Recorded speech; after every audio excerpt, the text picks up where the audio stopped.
ಆಕಾಶವಾಣಿ ಕಲಬುರಗಿ.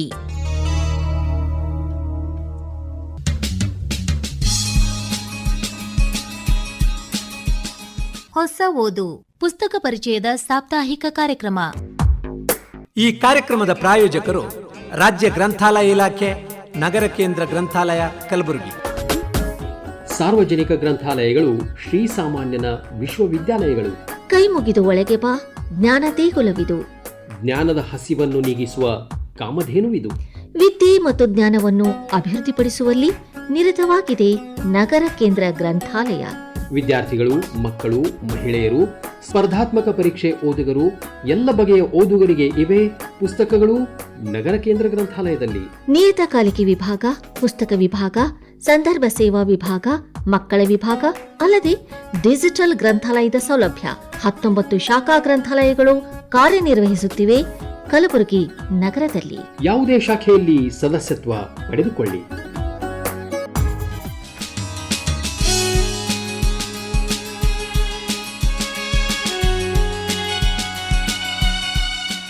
ಇಂದಿನ ಹೊಸ ಓದು ಪುಸ್ತಕ ಪರಿಚಯ ಕಾರ್ಯಕ್ರಮದಲ್ಲಿ ಡಾಕ್ಟರ್ ಪುಟ್ಟಮಣಿ ದೇವಿದಾಸ್ ಅವರ ಬೆಂಕಿಯಲ್ಲಿ ಮಿಂದ ಮಿಸುನಿಯರು ಹಾಗೂ ಡಾಕ್ಟರ್ ಮಲ್ಲಿನಾಥ್ ತಳ್ವಾರ್ ಅವರ ಗಾಲಿಬ್ ಸ್ಮೃತಿ ಈ ಪುಸ್ತಕಗಳ ಪರಿಚಯ ಮಾಡಿಕೊಳ್ಳುವಿರಿ.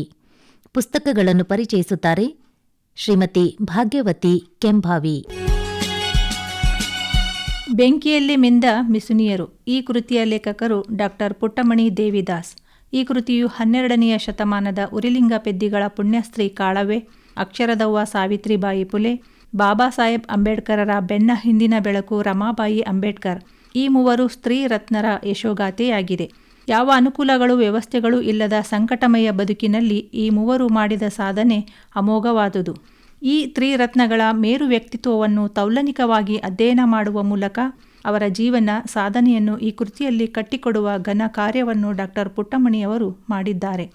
ಲೇಖಕಿಯ ಅತ್ತೆಯವರಾದ ಶ್ರೀಮತಿ ಪದ್ಮಿನಿಬಾಯಿ ಶಿವರಾಜಪ್ಪ ರೂಗನ್ ಅವರು 75 ವಸಂತಗಳನ್ನು ಪೂರೈಸಿದ ಸಂತಸದಲ್ಲಿ ಈ ಕೃತಿಯನ್ನು ಅವರಿಗೆ ಸಮರ್ಪಿಸಿದ್ದು ವಿಶೇಷವೆನಿಸಿದೆ. ಈ ಮೌಲಿಕ ಕೃತಿಯ ಪ್ರಕಾಶಕರು ವಚನಚೇತನ ಪ್ರಕಾಶನ, ಬೀದರ್. ಕೃತಿಯು 2020ರಲ್ಲಿ ಪ್ರಕಟವಾಗಿದೆ. ಈ ಕೃತಿಯ ನಾಯಕಿಯರ ಭಾವಚಿತ್ರಗಳನ್ನು ಒಳಗೊಂಡಿರುವ ಮುಖಪುಟ ಅಂದವಾಗಿ ಮೂಡಿಬಂದಿದೆ. ಒಟ್ಟು 176 ಪುಟಗಳಿರುವ ಈ ಕೃತಿಯ ಬೆಲೆ ₹150.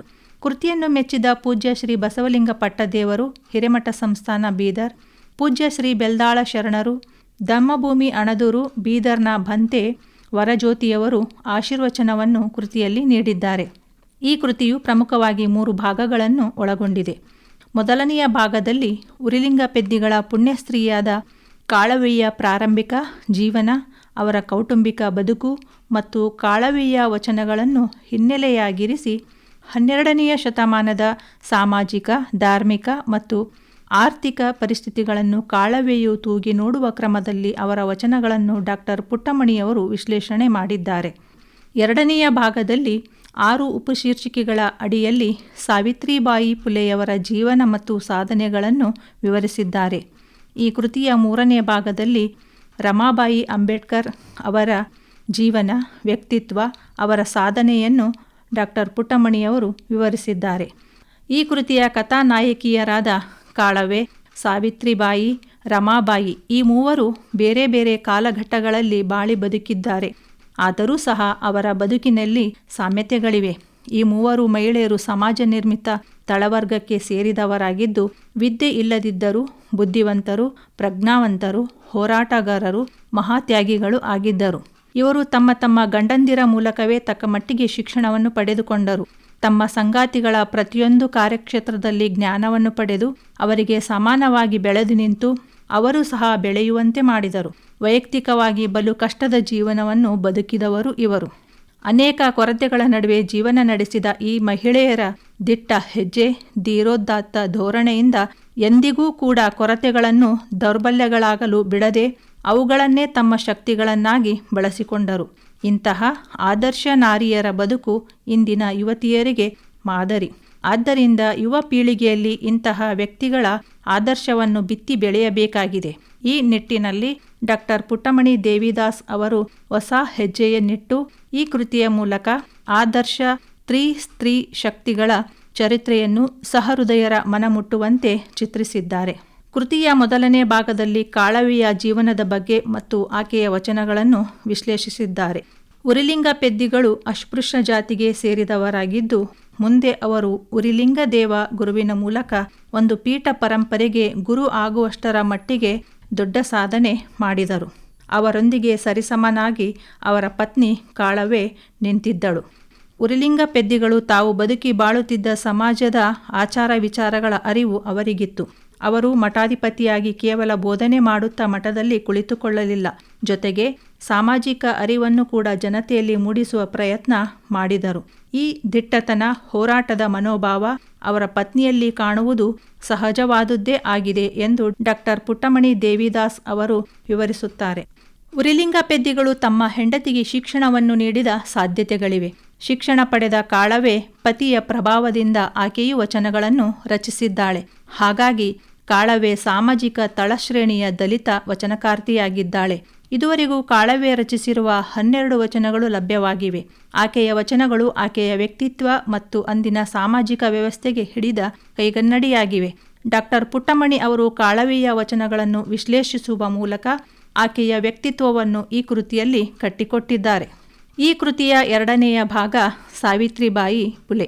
ದಣಿವರಿಯದ ಸತ್ಯ ಶುದ್ಧ ಕಾಯಕ ಜೀವಿ, ಮಹಿಳಾ ಹೋರಾಟಗಾರ್ತಿ, ಸಮಾಜ ಸುಧಾರಕಿ, ಆಧುನಿಕ ಭಾರತದ ಪ್ರಥಮ ಶಿಕ್ಷಕಿ ಎಂದು ಬ್ರಿಟಿಷ್ ಸರಕಾರದಿಂದ ಸನ್ಮಾನಿತರಾದ ಮಹಾತಾಯಿ ಸಾವಿತ್ರಿಬಾಯಿ ಪುಲೆ. ಆಧುನಿಕ ಜಗತ್ತು ಕಂಡ ಮಹಾಮಾನವೀಯತೆಯ ಸಾಕಾರ ಮೂರ್ತಿ. ಸಾವಿತ್ರಿಬಾಯಿ ಪುಲೆ ಅವರ ಜೀವನ ಮತ್ತು ಜ್ಯೋತಿಬಾ ಅವರೊಂದಿಗೆ ಅವರ ವೈವಾಹಿಕ ಜೀವನ ಮತ್ತು ಸಾಧನೆಯನ್ನು ಲೇಖಕರು ಇಲ್ಲಿ ವಿವರಿಸಿದ್ದಾರೆ. ಸತಿಪತಿಗಳು ಒಂದಾದ ಭಕ್ತಿ ಹಿತವಾಗಿಪ್ಪುದು ಶಿವಂಗೆ ಎಂಬ ಶಿವಶರಣರ ನುಡಿಯಂತೆ ಸಮಾನ ಮನಸ್ಸು, ಸಮಾನ ಸಾಮರ್ಥ್ಯಗಳು ಕೂಡಿದಾಗ ಒಂದು ಅದ್ಭುತವಾದ ಸಾಧನೆ ಸಿದ್ಧಿಯಾಗುತ್ತದೆ. ಇದಕ್ಕೆ ತಕ್ಕುದಾದ ನಿದರ್ಶನ ಎಂದರೆ ಸಾವಿತ್ರಿಬಾಯಿ ಪುಲೆ ಮತ್ತು ಜ್ಯೋತಿಬಾ ಪುಲೆ ದಂಪತಿಗಳು. ಎಲ್ಲ ಸಮಸ್ಯೆಗಳಿಗೆ ಶಿಕ್ಷಣವೇ ಔಷಧಿ ಎಂದು ತಿಳಿದಿದ್ದ ಜ್ಯೋತಿಬಾ ಪುಲೆ ಅವರು ಮಹಿಳೆಯರಿಗೆ ಶಿಕ್ಷಣವನ್ನು ನೀಡುವ ಮನೋಭಾವವುಳ್ಳವರಾಗಿದ್ದರು. ಆದ್ದರಿಂದ ಅವರು ತಮ್ಮ ಪತ್ನಿಗೆ ತಾವೇ ಅಕ್ಷರ ಅಭ್ಯಾಸ ಮಾಡಿಸಿ ಶಿಕ್ಷಕಿ ತರಬೇತಿಯನ್ನು ಕೊಡಿಸಿದರು. ಹೆಣ್ಣು ಮಕ್ಕಳಿಗೆ ಪ್ರಪ್ರಥಮವಾಗಿ ಶಾಲೆಯನ್ನು ಸ್ಥಾಪಿಸಿದರು. ಹೀಗಾಗಿ ಸಾವಿತ್ರಿಬಾಯಿ ಪುಲೆ ಪ್ರಥಮ ಅಕ್ಷರದ ಅವ್ವ ಎನಿಸಿಕೊಂಡರು. ಜ್ಯೋತಿಬಾ ಅವರು ಅಸ್ಪೃಶ್ಯರಿಗೆ ಮತ್ತು ಮಹಿಳೆಯರಿಗಾಗಿ ತಮ್ಮ ಇಡೀ ಜೀವನವನ್ನು ಮುಡುಪಾಗಿಟ್ಟರು. ಇವರ ಸಾಮಾಜಿಕ ಕಳಕಳಿಯ ಕಾರ್ಯಗಳಲ್ಲಿ, ಶೈಕ್ಷಣಿಕ ಕಾರ್ಯಗಳಲ್ಲಿ ಸರಿಸಮನಾಗಿ ನಿಂತವರು ಸಾವಿತ್ರಿಬಾಯಿ ಪುಲೆ. ಸಾವಿತ್ರಿಬಾಯಿ ಪುಲೆ ಮತ್ತು ಜ್ಯೋತಿಬಾ ಪುಲೆ ಅವರ ಅನುಪಮ ದಾಂಪತ್ಯ, ಅವರ ಶೈಕ್ಷಣಿಕ ಸಾಧನೆ, ಸಾಮಾಜಿಕ ಸೇವೆ ಇವುಗಳ ಬಗ್ಗೆ ಮತ್ತು ಸಾವಿತ್ರಿಬಾಯಿ ಅವರು ರಚಿಸಿದ ಸಾಹಿತ್ಯ ಕೃತಿಗಳ ಬಗ್ಗೆಯೂ ಡಾಕ್ಟರ್ ಪುಟ್ಟಮಣಿ ದೇವಿದಾಸ್ ಅವರು ಈ ಕೃತಿಯಲ್ಲಿ ವಿವರಣೆ ನೀಡಿದ್ದಾರೆ.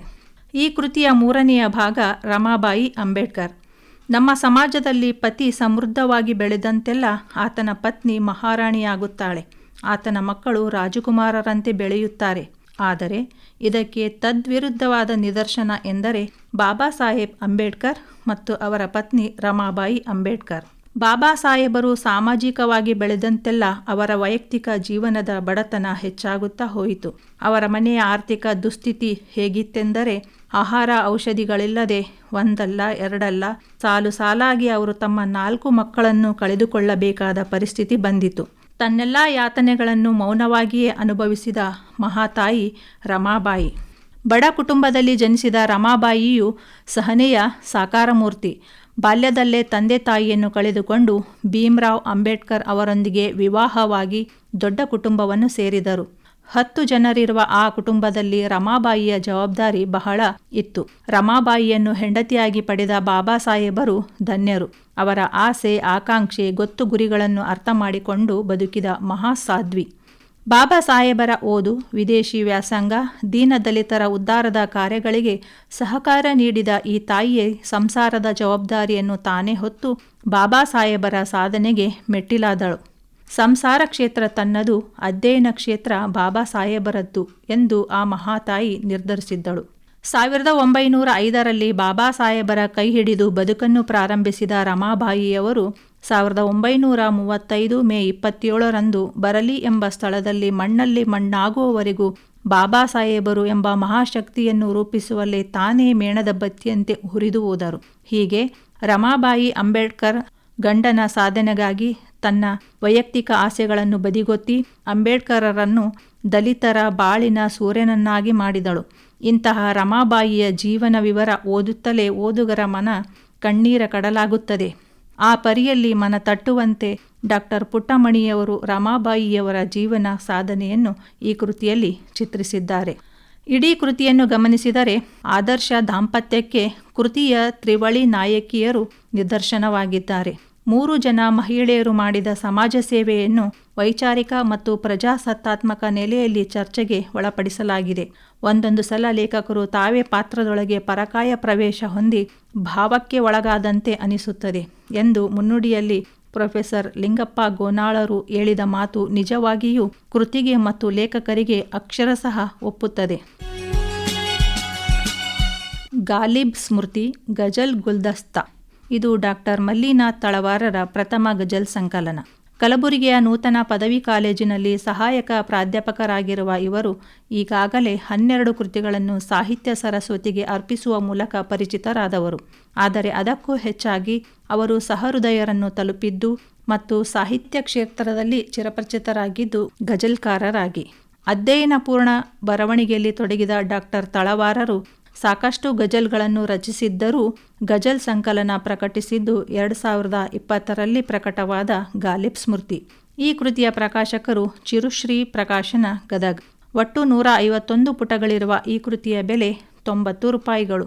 ಕೃತಿಯ ತಲೆಬರಹಕ್ಕೆ ಒಪ್ಪುವ ರೀತಿಯಲ್ಲಿ ಗಜಲ್ ಸಾಮ್ರಾಟನಾದ ಗಾಲಿಬ್ನ ಭಾವಚಿತ್ರದೊಂದಿಗೆ ಕವಿಗೋಷ್ಠಿಯನ್ನು ಪ್ರತಿನಿಧಿಸುವ ಚಿತ್ರ ಮತ್ತು ಲೇಖನ ಗರಿಯೊಂದಿಗೆ ಕೃತಿಯ ಮುಖಪುಟ ಅಂದವಾಗಿ ಮೂಡಿಬಂದಿದೆ. ಗಾಲಿಬ್ ಸ್ಮೃತಿಯು 101 ಗಜಲ್ಗಳನ್ನು ಒಳಗೊಂಡ ಗುಚ್ಛ. ರತ್ನರಾಯಮಲ್ಲ ಎಂಬ ಕಾವ್ಯನಾಮದಿಂದ ಸಾಹಿತ್ಯ ಲೋಕದಲ್ಲಿ ಗುರುತಿಸಿಕೊಂಡಿರುವ ಡಾಕ್ಟರ್ ತಳವಾರರು ಗಜಲ್ನಲ್ಲಿ ಮಲ್ಲಿ ಎಂಬ ತಕಲುಸ್ ನಾಮವನ್ನು ಬಹು ಅರ್ಥಪೂರ್ಣವಾಗಿ ಬಳಸಿ ಗಜಲ್ ರಚಿಸಿದ್ದಾರೆ. ಗಾಲಿಬ್ ಸ್ಮೃತಿಯು ಗಜಲ್ ಸಂಕಲನ ಆಗಿದ್ದರೂ ಇದರಲ್ಲಿ ಗಜಲ್ ಸಾಹಿತ್ಯದ ಬಗ್ಗೆ ಮಹತ್ವವಾದ ಸೈದ್ಧಾಂತಿಕ ಮಾಹಿತಿಯನ್ನು ನೀಡಿರುವುದು ಈ ಕೃತಿಯ ವೈಶಿಷ್ಟ್ಯ. ಈ ಕೃತಿಯನ್ನು ನಾವು 2 ಭಾಗಗಳಲ್ಲಿ ಓದಬಹುದು. ಒಂದು ಗಜಲ್ ಸಾಹಿತ್ಯದ ಬಗೆಗಿನ ಮಾಹಿತಿ, ಎರಡನೆಯದು ತಳವಾರರ 101 ಗಜಲ್ಗಳು. ಹಲವು ಗಜಲ್ ಗ್ರಂಥಗಳನ್ನು ಅಧ್ಯಯನ ಮಾಡಿ ಅಲ್ಲಿನ ವಿಷಯವನ್ನು ಕರಗತ ಮಾಡಿಕೊಂಡು ಗಜಲ್ ಲೋಕದಲ್ಲಿ ಸಂಚರಿಸಿದ ಡಾಕ್ಟರ್ ತಳವಾರರು ಗಜಲ್ ಲೋಕದಲ್ಲೊಂದು ಸುತ್ತು ಶೀರ್ಷಿಕೆಯ ಅಡಿಯಲ್ಲಿ ಗಜಲ್ ಸಾಹಿತ್ಯದ ಪರಿಚಯ, ಗಜಲ್ ಪ್ರಕಾರಗಳ ಬಗ್ಗೆ ನವೀನಯುತವಾದ ಮಾಹಿತಿಯನ್ನು ಈ ಕೃತಿಯಲ್ಲಿ ಒದಗಿಸಿದ್ದಾರೆ. ಇದು ಗಜಲ್ ರಚನಾಕಾರರಿಗೆ ಮಾರ್ಗದರ್ಶಿಯಂತಿದೆ. ಗಜಲ್ ಪದದ ನಿಷ್ಪತ್ತಿ, ಅದರ ಅರ್ಥ, ಅದರ ಮೂಲ, ಇತಿಹಾಸದ ಬಗ್ಗೆ ಹೇಳುತ್ತಾ ಗಜಲ್ ಸಾಹಿತ್ಯದ ಆರಂಭ ಮತ್ತು ಅದರ ಸ್ವರೂಪದ ಬಗ್ಗೆ ವಿವರಿಸುತ್ತಾ ಪ್ರಮುಖ ಜಾಗತಿಕ ಗಜಲ್ಕಾರರು ಮತ್ತು ಕನ್ನಡದ ಗಜಲ್ಕಾರರ ಹೆಸರುಗಳನ್ನು ಈ ಕೃತಿಯಲ್ಲಿ ಉಲ್ಲೇಖಿಸಿದ್ದಾರೆ. ಗಜಲ್ನ ಆಂತರಿಕ ಮತ್ತು ಬಾಹ್ಯ ಲಕ್ಷಣಗಳ ಬಗ್ಗೆ ವಿವರಣೆ ನೀಡಿರುವುದು ಹೊಸದಾಗಿ ಗಜಲ್ ಬರೆಯುವವರಿಗೆ ದಾರಿಯನ್ನು ತೋರಿಸುವಂತಿದೆ. ಮಾತ್ರೆಗಳ ಆಧಾರದಲ್ಲಿ ಗಜಲ್ ಬರೆದಾಗ ಸಂಗೀತಕ್ಕೆ ಅಳವಡಿಸಲು ಅನುಕೂಲ. ಹಾಗಾಗಿ ಇಲ್ಲಿ ಗಜಲ್ ಛಂದಸ್ಸಿನ ಲಾಮ, ಗಾಫ, ರುಕ್ನ, ಅರ್ಕಾನ್ಗಳ ಬಗ್ಗೆ ಉದಾಹರಣೆ ಸಮೇತ ವಿವರಿಸಿದ್ದಾರೆ. ಗಜಲ್ ರಚನೆಯ ಪ್ರಮುಖ ಫ್ರೇಮ್ ಎಂದರೆ ಮತ್ಲಾ, ಮಕ್ತಾ, ರದೀಫ್, ಕಾಫಿಯಾ, ರವಿ ಅಥವಾ ರವೀಶ್. ಇವುಗಳ ಬಗ್ಗೆ ಡಾಕ್ಟರ್ ತಳವಾರರು ಮನಮುಟ್ಟುವಂತೆ ನಿರೂಪಿಸಿದ್ದಾರೆ. ಮುಂದುವರಿದು ಗಜಲ್ ಪ್ರಕಾರಗಳ ಬಗ್ಗೆ ವಿವರಣೆ ಈ ಕೃತಿಯಲ್ಲಿ ಇದೆ. ಗಜಲ್ನ ಬಾಹ್ಯ ಲಕ್ಷಣಗಳನ್ನು ಆಧರಿಸಿ ಇಲ್ಲಿ 10 ಪ್ರಕಾರದ ಗಜಲ್ ಪ್ರಕಾರಗಳ ಬಗ್ಗೆ ಲೇಖಕರು ಹೇಳಿದ್ದಾರೆ. ಅವುಗಳಲ್ಲಿ ಮುರದ್ದಫ್ ಗಜಲ್, ಗೈರ್ ಮುರದ್ದಫ್ ಗಜಲ್, ಜುಲ್ ಕಾಫಿಯಾ ಗಜಲ್, ಉಸ್ನಾ ಎ ಮತ್ಲಾ ಗಜಲ್, ಸಂಪೂರ್ಣ ಮತ್ಲಾ ಗಜಲ್, ಆಜಾದಿ ಗಜಲ್, ಸೇಹ ಗಜಲ್, ಸ್ವರ ಕಾಫಿಯಾ, ನಜರಿ ಗಜಲ್, ತರಹಿ ಗಜಲ್ಗಳ ಬಗ್ಗೆ ಉದಾಹರಣೆಯ ಮೂಲಕ ವಿವರಿಸಿದ್ದಾರೆ. ಎರಡನೆಯ ರೀತಿಯಲ್ಲಿ ಗಜಲ್ನ ಅಂತರಂಗ ಅಂದರೆ ವಸ್ತು, ವಿಷಯ, ಭಾವವನ್ನು ಆಧರಿಸಿ ಮುಸಲ್ ಸಲ್ ಗಜಲ್, ಗೈರ್ ಮುಸಲ್ ಸಲ್ ಗಜಲ್, ಝನ್ ಗಜಲ್, ಸಿಯಾಸಿ ಗಜಲ್, ಜಿನ್ಸಿ ಗಜಲ್, ಸೂಫಿ ಗಜಲ್, ಆಂಟಿ ಗಜಲ್ಗಳ ಬಗ್ಗೆ ನಿದರ್ಶನಗಳೊಂದಿಗೆ ಸೈದ್ಧಾಂತಿಕವಾದ ವಿವರಣೆಯನ್ನು ನೀಡಿದ್ದಾರೆ. ಪ್ರತಿ ಗಜಲ್ನ ಪ್ರಕಾರದ ಬಗ್ಗೆ ಹೇಳಿ ಅದಕ್ಕೆ ತಮ್ಮದೇ ರಚನೆಯ ಗಜಲ್ಗಳನ್ನು ದೃಷ್ಟಾಂತವಾಗಿ ನೀಡಿದ್ದನ್ನು ಗಮನಿಸಿದರೆ ಗಜಲ್ಕಾರರು ಈ ಎಲ್ಲ ಪ್ರಕಾರಗಳ ಗಜಲ್ಗಳನ್ನು ರಚಿಸಿರುವುದು ವಿಶೇಷವಾಗಿ ತಿಳಿದುಬರುತ್ತದೆ. ಗಾಲಿಬ್ ಸ್ಮೃತಿ ಕೃತಿಯ 2ನೆಯ ಭಾಗ ಡಾಕ್ಟರ್ ತಳವಾರರ ಗಜಲ್ಗಳು. ಇಲ್ಲಿ ಗಜಲ್ಗಳು ಪ್ರೀತಿ, ಪ್ರೇಮ, ವಿರಹಕ್ಕೆ ಮಾತ್ರ ಸೀಮಿತವಾಗಿರದೆ ಗೆಳೆತನ, ಸಂಬಂಧಗಳು, ಆತ್ಮಾವಲೋಕನ, ರೈತ, ಹೆತ್ತವರು, ನೋವು, ನಲಿವು, ದೈನಂದಿನ ಜೀವನದ ಜಂಜಾಟಗಳು ಇವರ ಗಜಲ್ಗಳಲ್ಲಿವೆ. ಸಾಮಾಜಿಕ ಕಳಕಳಿಯ, ಆಧ್ಯಾತ್ಮಿಕ, ವೈಚಾರಿಕ ಚಿಂತನೆಯ, ಭಾವೈಕ್ಯತೆಯ ಗಜಲ್ಗಳು ಓದುಗರ ಗಮನ ಸೆಳೆಯುತ್ತವೆ. ನೀನು ಸೇವಿಸಿದರೆ ಗಂಗಾಜಲ, ನಾನು ಬೊಗಸೆ ಒಡ್ಡಿದರೆ ಅದು ದಾರು. ನೀನು ಸೇವಿಸಿದರೆ ಗಂಗಾಜಲ, ನಾನು ಬೊಗಸೆ ಒಡ್ಡಿದರೆ ಅದು ದಾರು. ಎಲ್ಲರೂ ಮೋಸಗಾರರೇ ಇಲ್ಲಿ, ಹಗಲು ರಾತ್ರಿ ಒಂದೇ, ಮಲ್ಲಿಗೆ ಮಲಗಲು ಬಿಡಿ. ಎಲ್ಲರೂ ಮೋಸಗಾರರೇ ಇಲ್ಲಿ, ಹಗಲು ರಾತ್ರಿ ಒಂದೇ, ಮಲ್ಲಿಗೆ ಮಲಗಲು ಬಿಡಿ. 43ನೆಯ ಗಜಲ್ ಈ ಮಕ್ತ ಸಮಾಜದ ಜನರ ತರತಮ ಮನೋಧೋರಣೆಯನ್ನು ಪ್ರತಿಬಿಂಬಿಸುತ್ತದೆ. ಬೆತ್ತಲೆಯಾಗಲು ನಾಚದ ಮನಸ್ಸು, ಬಟ್ಟೆ ತೊಡಲೇಕೆ ಹಿಂಜರಿಕೆ ಮಲ್ಲಿ. ಬೆತ್ತಲೆಯಾಗಲು ನಾಚದ ಮನಸ್ಸು, ಬಟ್ಟೆ ತೊಡಲೇಕೆ ಹಿಂಜರಿಕೆ ಮಲ್ಲಿ. ಸುಳ್ಳಿನ ಸಮಾಧಿಯ ಮೇಲೆ ಸತ್ಯದ ಪರಿಮಳವನ್ನು ಪಸರಿಸಬೇಕಿದೆ ದೋಸ್ತ. ಸುಳ್ಳಿನ ಸಮಾಧಿಯ ಮೇಲೆ ಸತ್ಯದ ಪರಿಮಳವನ್ನು ಪಸರಿಸಬೇಕಿದೆ ದೋಸ್ತ. 24ನೆಯ ಗಜಲ್ನ ಈ ಶೇರ್ ಪ್ರಸ್ತುತ ಸಮಾಜದ ಜನರ ನಡೆಗಳಿಗೆ ಕನ್ನಡಿ ಹಿಡಿದಂತಿದೆ. ನನ್ನವಳ ಗೌರವಕ್ಕಾಗಿ ಈ ಜೀವನ ಮುಡುಪಾಗಿ ಇಟ್ಟಿರುವೆನು. ನನ್ನವಳ ಗೌರವಕ್ಕಾಗಿ ಈ ಜೀವನ ಮುಡುಪಾಗಿ ಇಟ್ಟಿರುವೆನು. ಪ್ರತಿದಿನ ಆನಂದ ಸಾಗರದಲ್ಲಿ ತೇಲಿಸುತ್ತೇನೆ ಬೇಗಂ ಸಾಹೇಬ. ಪ್ರತಿದಿನ ಆನಂದ ಸಾಗರದಲ್ಲಿ ತೇಲಿಸುತ್ತೇನೆ ಬೇಗಂ ಸಾಹೇಬ. ಇದು ಪ್ರೇಮದ ಪರಿಯನ್ನು ಅನನ್ಯವಾಗಿ ಬಣ್ಣಿಸುವ ಗಜಲ್ ಆಗಿದೆ. ಪ್ರೀತಿ ಕುರಿತಾದ ಗಜಲ್ 44ರ ಶೇರ್ಗಳು ಹೀಗಿವೆ. ಚಿತ್ತಾರದ ರವಿಕೆಯ ಚಿತ್ರ ಬಿಡಿಸಿದೆ ಮನಸ್ಸಲ್ಲಿ, ಮೈಮಾಟವು ರಂಗೋಲಿ ಬಿಡಿಸುತ್ತಿದೆ ಕನಸಲ್ಲಿ. ವನುಪು ವಯ್ಯಾರಕೊಂಡು ಪುಳಕಿತನಾಗಿರುವೆ, ಬೆರಳುಗಳು ವಿಹರಿಸಲು ಹವಣಿಸುತ್ತಿವೆ ಎದೆಯಲ್ಲಿ. 90ನೆಯ ಗಜಲ್ ಸೇಹ ಗಜಲ್ ಆಗಿದ್ದು, ತಳವಾರರು ತಮ್ಮ ತಂದೆಯನ್ನು ಕುರಿತು ಬರೆದ ಗಜಲ್ ಇದಾಗಿದೆ. ಗಜಲ್ನ ಪಾರಿಭಾಷಿಕ ಪದಗಳಾದ ಮಿಸ್ರ, ಮತ್ಲಾ, ಉಲಾ, ಸಾನಿ, ಮಿಸ್ರ, ಕಾಫಿಯಾ, ರಫ್, ಏಕ್ ಅಲಾಮತ್, ಕೈದ್, ಮಕ್ತಾ, ತಕ್ಕಲ್ಲುಸ್ ಪದಗಳನ್ನು ಬಹಳ ಅರ್ಥವತ್ತಾಗಿ ಬಳಸಿ ಗಜಲ್ ಕನ್ಯೆಯ ಚಿತ್ರ ಬಿಡಿಸಿದಂತೆ ವಿಶಿಷ್ಟ ರೀತಿಯಲ್ಲಿ 91ನೆಯ ಗಜಲ್ ಅನ್ನು ರಚಿಸಿದ್ದು ಇದು ಸಹೃದಯರ ಮನ ಸೆಳೆಯುತ್ತದೆ. ಗಜಲ್ಕಾರರು ಗಜಲ್ ಕಡಲಲ್ಲಿ ಮುಳುಗಿರುವುದಕ್ಕೆ ಈ ಗಜಲ್ ಸಾಕ್ಷಿಯಂತಿದೆ. ಆಡುಭಾಷೆಯ ಸೊಗಡನ್ನು 97ನೆಯ ಗಜಲ್ನಲ್ಲಿ ನೋಡಬಹುದು. ಅದರ ಶೇರ್, ಸುತ್ತಿ ಸುತ್ತಿ ಮಲಗಬೇಡ ದರಿದ್ರ ಬಡಿತೈತಿ, ಖಾಲಿ ಕೈಲೆ ಕೂಡುಬೇಡ ಹುಚ್ಚು ಹಿಡಿತೈತಿ, ಜೀವನದಾಗ ಮುಂದ ನೋಡಿ ನಡಿಬೇಕು ಮಲ್ಲಿ, ಬದುಕೆ ಮರಿಲಾರದಂತಹ ಪಾಠ ಕಲಿಸುತ್ತೈತಿ. ಅರ್ಥವತ್ತಾದ ಪದಪುಂಜಗಳು ತಳವಾರರ ಗಜಲ್ಗಳಲ್ಲಿವೆ. ಪದಗಳ ಅರ್ಥ ಹುಡುಕಲು ನಿಘಂಟು ಬಳಸಬೇಕಿಲ್ಲ. ಸಾಮಾನ್ಯರಿಗೂ ಅರ್ಥವಾಗುವಂತೆ ಮನ ಮುಟ್ಟುವಂತಹ ಗಜಲ್ಗಳು ಇಲ್ಲಿವೆ. ಕೆಲವು ಗಜಲ್ಗಳಲ್ಲಿ ಹಿಂದಿ, ಉರ್ದು ಪದಗಳ ಬಳಕೆ ಕಾಣಬಹುದು. ಗಜಲ್ ರಚನೆಯಲ್ಲಿ ಇದು ಸಾಮಾನ್ಯವಾಗಿ ಕಂಡುಬರುತ್ತದೆ. ಕೆಲವೊಮ್ಮೆ ಆ ಪದಗಳೇ ಗಜಲಿನ ಮೆರಗನ್ನೂ ಹೆಚ್ಚಿಸುತ್ತವೆ. ಗಜಲ್ಗಳಲ್ಲಿ ರದೀಫ್ ಪುನರಾವರ್ತನೆಯಾಗದೆ ಭಿನ್ನವಾದ ರದೀಫ್ಗಳು ಗಮನ ಸೆಳೆಯುತ್ತವೆ. ಇಲ್ಲಿನ ಗಜಲ್ಗಳು ಕೋಮಲ ಭಾಷೆಯಲ್ಲಿ ಸರಳ, ಸುಂದರವಾಗಿ ಅರ್ಥಪೂರ್ಣವಾದ ರೂಪಕ ಪ್ರತಿಮೆಗಳಲ್ಲಿ ಮೂಡಿಬಂದಿವೆ. ಡಾಕ್ಟರ್ ತಳವಾರರು ತಮ್ಮ ಮಾತಿನ ಮಂಟಪದಲ್ಲಿ ಸಮಾಜದ ಮುಖವನ್ನು, ತಮ್ಮೊಳಗಿನ ಮುಖವನ್ನು ಕನ್ನಡಿ ಹಿಡಿದು ನೋಡಿಕೊಂಡಿದ್ದಾರೆ. ಗಜಲ್ ಸಾಹಿತ್ಯದ ಬಗ್ಗೆ ಸ್ಪಷ್ಟ ಮಾಹಿತಿ ಹೊಂದಿರುವ ತಳವಾರರು ಸ್ವರಕಾಫಿಯ, ಜುಲ್ಕಾಫಿಯ, ತರಹಿ ಗಜಲ್ಗಳ ಜೊತೆಗೆ ಮಾತ್ರೆಗಳ ಆಧಾರಿತ ಗಜಲ್ ರಚನೆಯಲ್ಲಿ ತೊಡಗಿದ್ದಾರೆ. ಸಮಕಾಲೀನ ಸಾಹಿತ್ಯದ ಓಟನೋಟಗಳ ವಿದ್ಯಾರ್ಥಿಯಾಗಿಯೇ ಸಾಗಿ ತಮ್ಮತನದ ಛಾಪನ್ನು ಒತ್ತಿದ್ದಾರೆ. ಅನುಭವಗಳ ನವೀನ ಸೃಷ್ಟಿಯ ಕಡೆ ಶಕ್ತಿಯುತವಾದ ಹೆಜ್ಜೆ ಇಟ್ಟಿದ್ದಾರೆ ಎಂದು ಮುನ್ನುಡಿಯಲ್ಲಿ ಸಾಹಿತಿ, ಪತ್ರಕರ್ತ ಜಿ. ಸುಬ್ರಾಯ್ ಬಕ್ಕಳ್ ಅವರು ಹೇಳಿದ್ದಾರೆ. ಇತ್ತೀಚಿನ ದಿನಗಳಲ್ಲಿ ಗಜಲ್ಗಳ ರಚನೆಯನ್ನು ಗಂಭೀರವಾಗಿ ಪರಿಗಣಿಸಿ ಆ ಕ್ಷೇತ್ರದಲ್ಲಿ ದುಡಿಯುತ್ತಿರುವವರಲ್ಲಿ ಡಾಕ್ಟರ್ ತಳವಾರರು ಪ್ರಮುಖರಾಗಿದ್ದಾರೆ.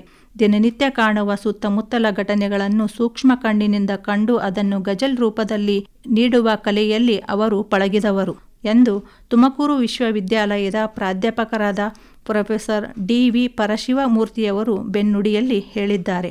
ಒಟ್ಟಾರೆಯಾಗಿ ಗಾಲಿಬ್ ಸ್ಮೃತಿ ಕೃತಿಯು ಇತರೆ ಗಜಲ್ ಸಂಕಲನಗಳಿಗಿಂತ ಭಿನ್ನವಾಗಿದ್ದು ಓದುಗರ ಮನದಲ್ಲಿ ಅಚ್ಚೊತ್ತಿ ನಿಲ್ಲುತ್ತದೆ.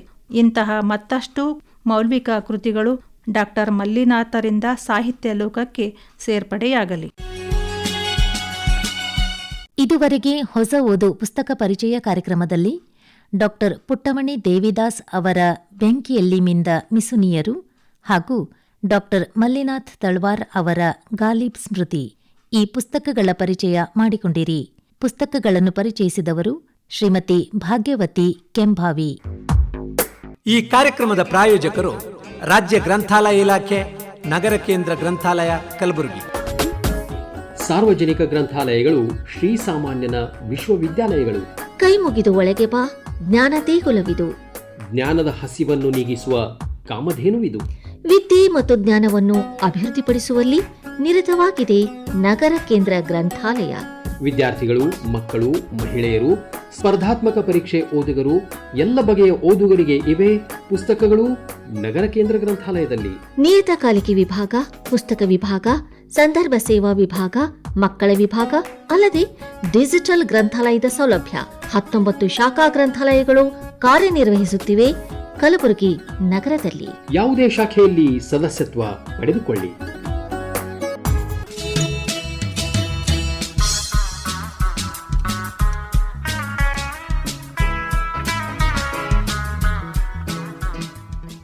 ನಿರ್ಮಾಣ ನೆರವು ಮಧು ದೇಶ್ಮುಖ್. ನಿರ್ಮಾಣ ಎಚ್ಎನ್ ಅನಿಲ್ ಕುಮಾರ್. ಹೊಸ ಓದು ಪುಸ್ತಕ ಪರಿಚಯ ಕಾರ್ಯಕ್ರಮ ಪ್ರಸಾರವಾಯಿತು.